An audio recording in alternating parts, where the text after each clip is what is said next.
pursue one great decisive aim with force and determination. War is the continuation of politics by other means. Courage, above all things, is the first quality of a warrior. Everything in war is very simple. But the simplest thing is difficult.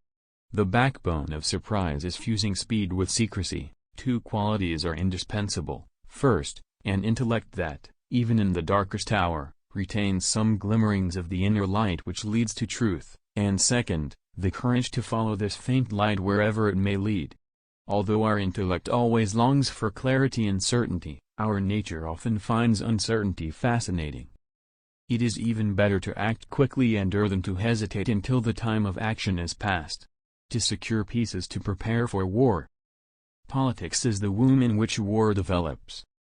Never forget that no military leader has ever become great without audacity. Principles and rules are intended to provide a thinking man with a frame of reference.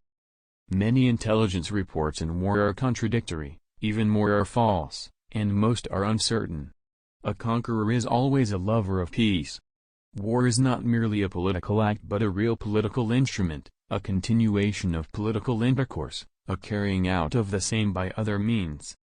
If the leader is filled with high ambition and if he pursues his aims with audacity and strength of will, he will reach them in spite of all obstacles.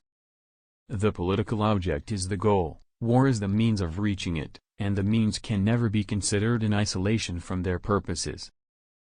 War is regarded as nothing but the continuation of state policy with other means. I shall proceed from the simple to the complex. But in war more than in any other subject we must begin by looking at the nature of the whole, for here more than elsewhere the part and the whole must always be thought of together. All action takes place, so to speak, in a kind of twilight, which like a fog or moonlight, often tends to make things seem grotesque and larger than they really are. War is not an independent phenomenon, but the continuation of politics by different means. The more a general is accustomed to place heavy demands on his soldiers, the more he can depend on their response. War is not an exercise of the will directed at an inanimate matter,